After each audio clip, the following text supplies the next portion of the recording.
Crescimento em Cristo.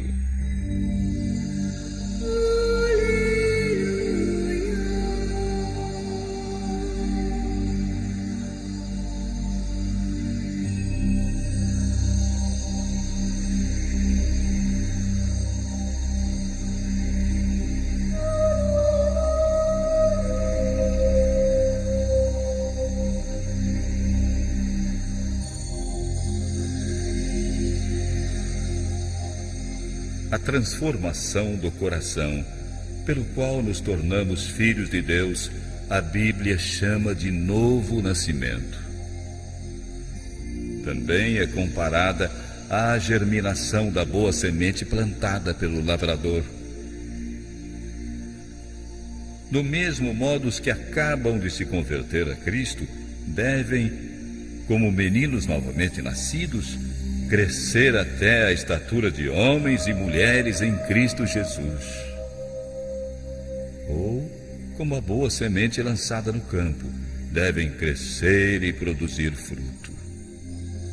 Isaías diz que serão chamados árvores de justiça, plantação do Senhor, para que ele seja glorificado. Assim, da vida natural, pode-se tirar ilustrações que nos ajudam a compreender melhor as misteriosas verdades da vida espiritual. A ciência e a habilidade do homem não são capazes de produzir vida no menor objeto da natureza. É unicamente mediante a vida que o próprio Deus comunicou que os animais e plantas vivem. Assim, é somente por meio da vida de Deus que a vida espiritual é gerada no coração humano. A menos que o homem nasça de novo, não pode receber a vida que Cristo oferece. Como acontece na vida, o mesmo se dá com o crescimento. É Deus quem faz o botão tornar-se flor e a flor fruto. É por seu poder que a semente se desenvolve, primeiro a erva, depois a espiga e por último o grão cheio na espiga. O profeta Oséias diz, referindo-se a Israel, que ele dará flores como o lírio. Eles crescerão como o trigo e darão frutos como a parreira. Jesus nos sugere: vejam como crescem as flores do campo. As plantas e flores não crescem pelo seu próprio cuidado, ansiedade ou esforço, mas por receberem aquilo que Deus forneceu para lhes dar vida. A criança não pode, por qualquer desejo ou poder próprio, aumentar sua estatura. Do mesmo modo, você não pode, por sua própria ansiedade ou esforço, conseguir crescimento espiritual. A planta e a criança crescem recebendo do seu ambiente aquilo que lhes serve à vida: ar, luz do sol e alimento. O que esses dons da natureza são para o animal e a planta é Cristo para os que nele confiam. Luz perpétua, sol e escudo. Será para Israel como orvalho, descerá como a chuva sobre a erva colhida. Ele é a água viva, o pão de Deus, que desce do céu e dá vida ao mundo. No dom incomparável de seu Filho, Deus envolveu o mundo todo num ambiente de graça tão real como o ar que circula ao redor do globo. Todos os que respirarem essa atmosfera irão viver e crescer até a estatura completa de homens e mulheres em Cristo Jesus. Como a flor se volta para o sol, para que seus brilhantes raios ajudem a desenvolver beleza e simetria, assim devemos volver-nos para o sol da justiça, a fim de que a luz do céu incida sobre nós e nosso caráter seja desenvolvido à semelhança de Cristo.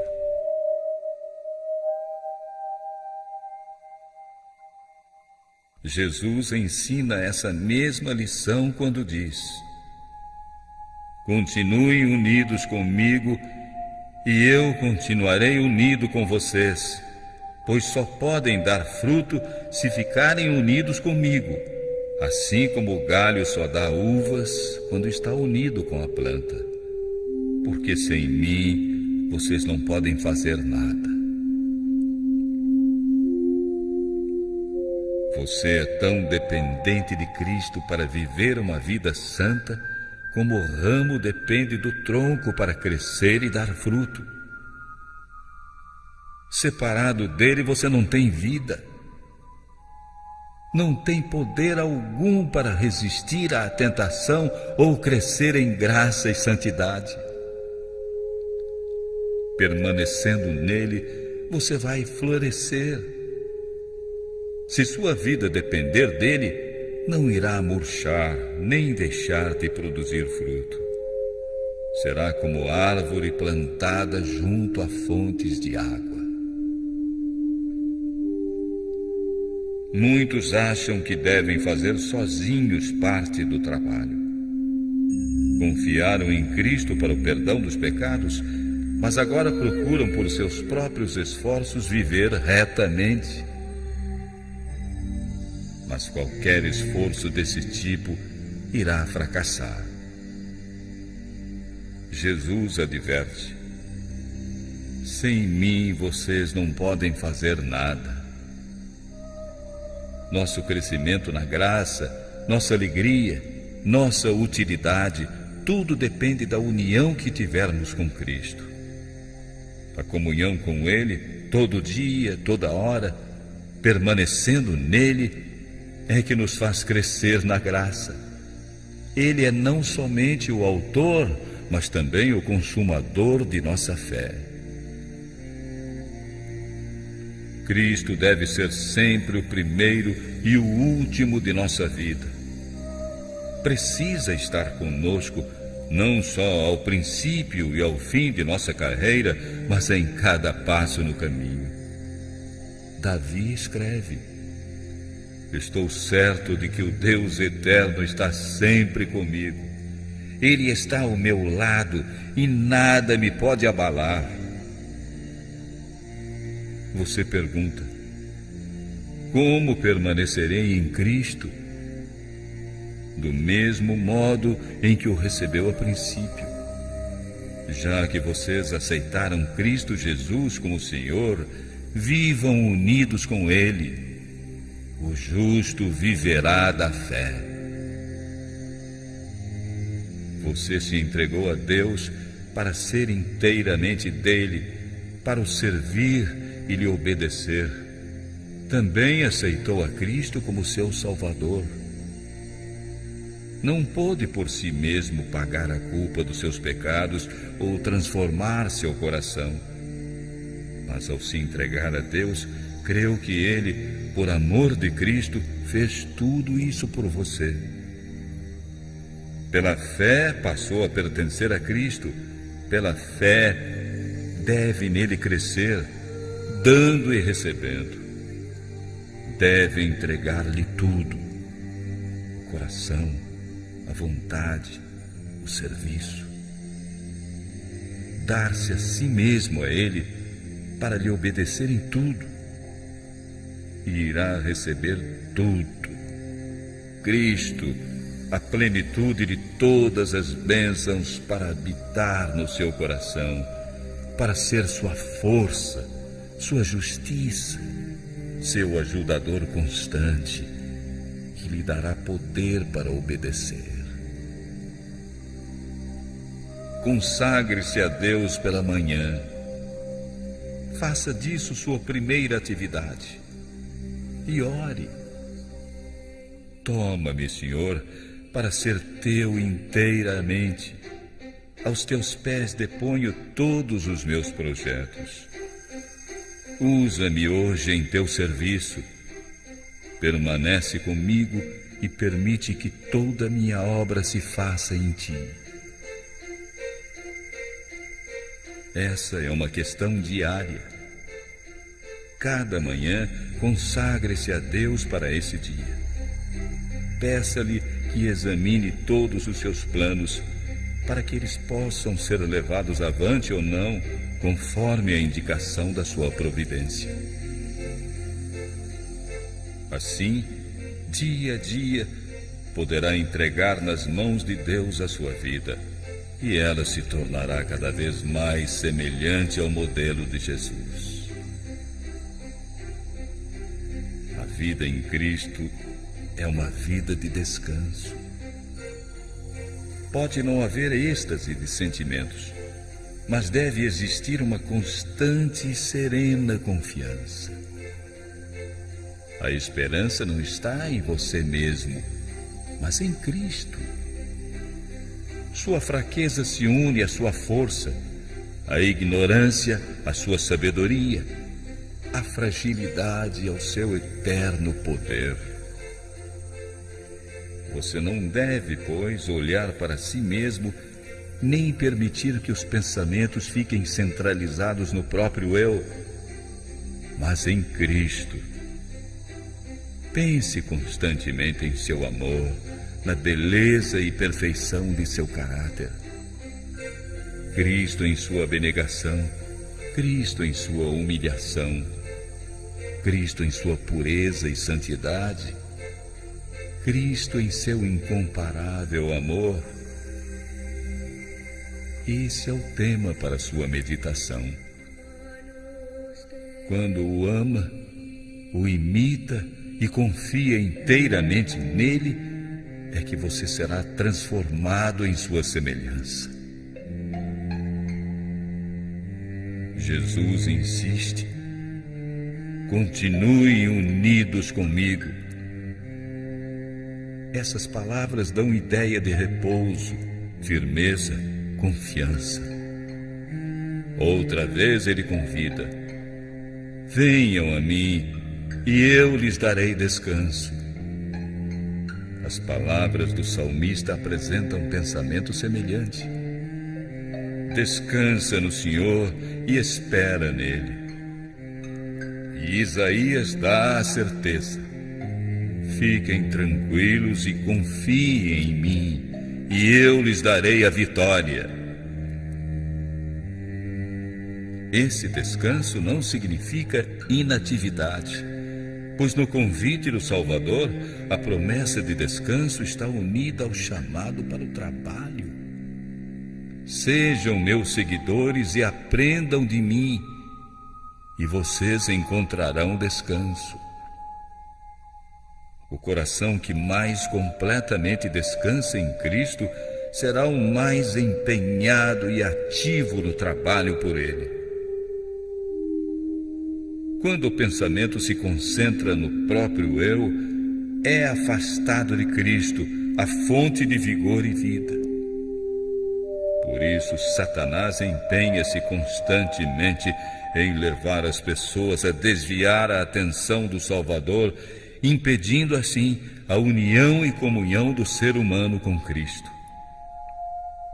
O inimigo procurará usar para distrair a atenção os prazeres do mundo, os cuidados, as dificuldades e tristezas da vida, as faltas dos outros ou nossas próprias faltas e imperfeições. Não se deixe desviar por seus ardis. Muitos que são realmente conscienciosos e que desejam viver para Deus são por vezes levados a pensar em suas próprias faltas e fraquezas e desse modo afastados de Cristo esperam alcançar a vitória. Não devemos fazer de nós mesmos o centro, ficando ansiosos e cheios de medo quanto à nossa salvação. tudo isso nos desvia da fonte do poder. Entregue a Deus a tarefa de salvá-lo e confie nele. Fale sobre Jesus e pense nele. Que o próprio eu se perca nele. Abandone a dúvida. Esqueça seus temores. Diga como o apóstolo Paulo: assim, já não sou eu quem vive, mas Cristo vive em mim. E esta vida que agora vivo, eu a vivo pela fé no Filho de Deus que me amou e se deu a si mesmo por mim.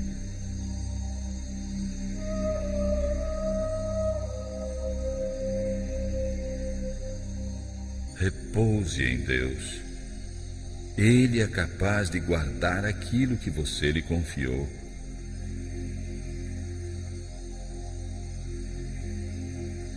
Entregando-se em suas mãos, Ele fará com que você se torne mais do que vencedor por aquele que o amou.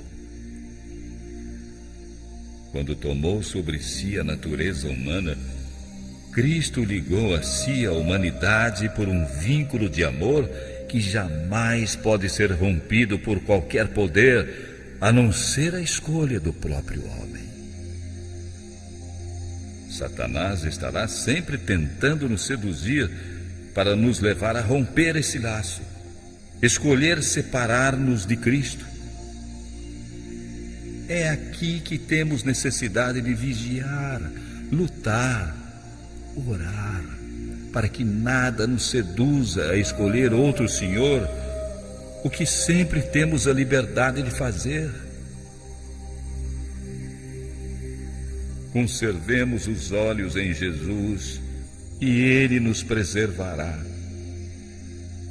Olhando para Jesus, estamos seguros. Coisa alguma nos poderá arrancar de sua mão.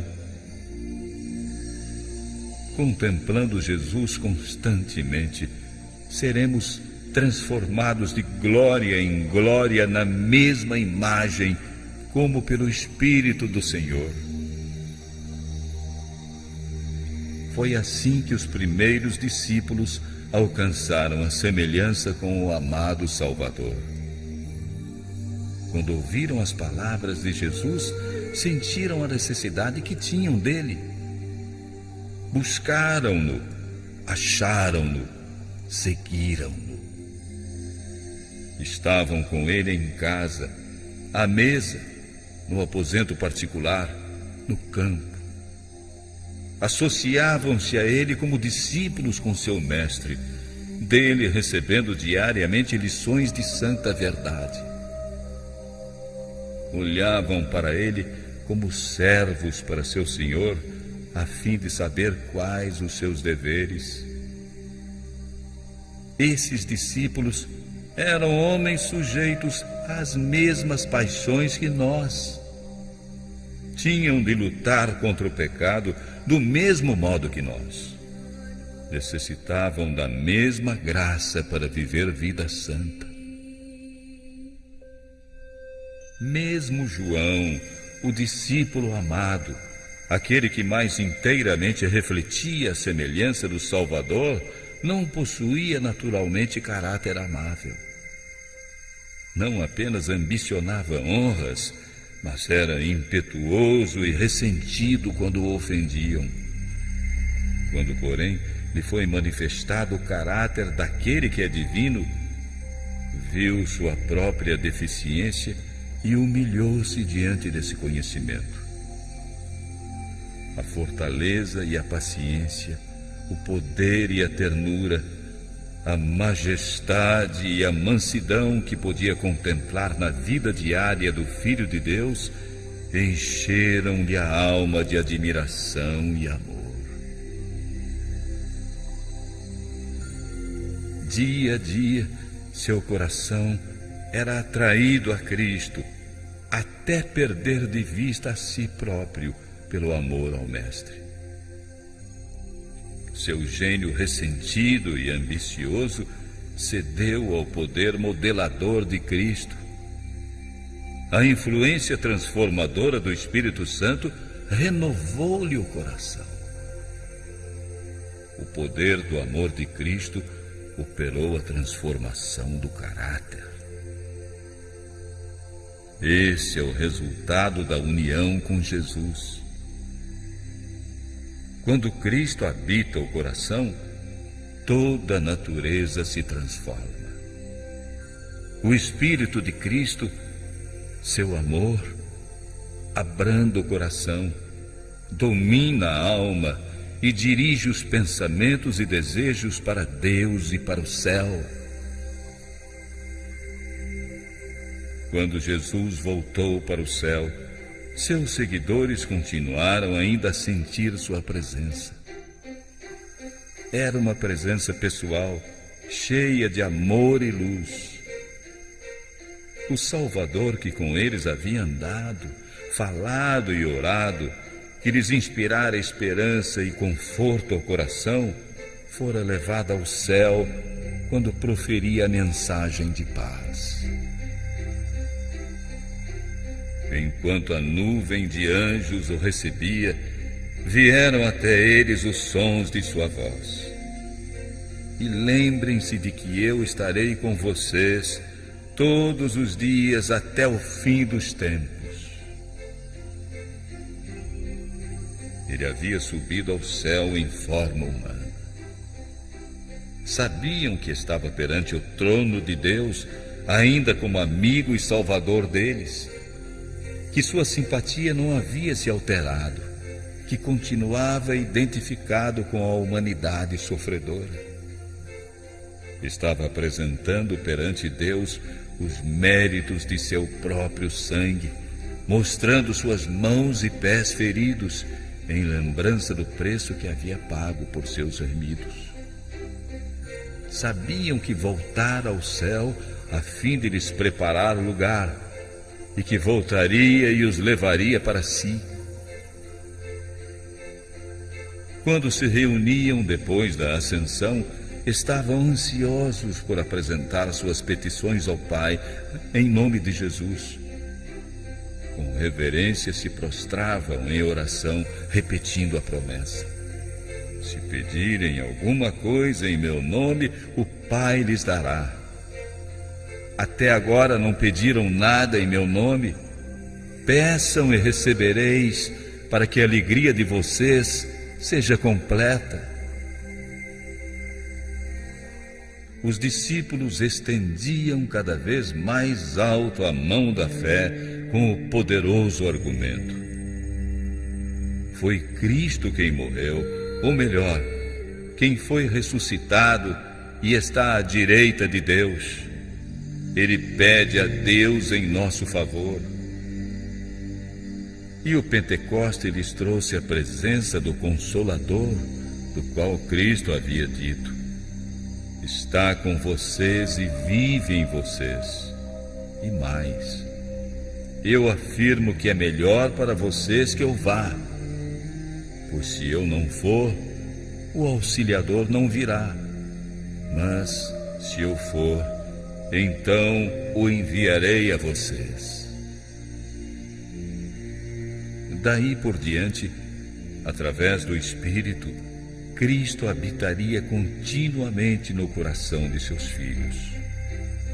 Sua união com ele tornou-se mais íntima do que quando estava pessoalmente com eles. A luz, o amor e poder do Cristo que neles habitava se refletiam em sua vida, de modo que os homens, vendo-os, se maravilhavam e tinham conhecimento que eles haviam estado com Jesus. Tudo que Cristo foi para os primeiros discípulos, deseja ser para seus filhos hoje. Na sua última oração, rodeado do pequeno grupo de discípulos, disse: não peço somente por eles, mas também em favor dos que vão crer em mim por meio deles. Jesus orou por nós pedindo que fôssemos um com Ele, assim como Ele é um com o Pai. Que união é esta? Disse o Salvador de si mesmo. O Filho por si mesmo não pode fazer coisa alguma. O Pai que está em mim é quem faz as obras. Se Cristo morar em nosso coração, fará em nós tanto o querer como o efetuar, segundo a sua boa vontade. Trabalharemos como Ele trabalhou, manifestaremos o mesmo Espírito. E assim, amando-o e nele permanecendo, havemos de crescer em tudo naquele que é a cabeça, Cristo.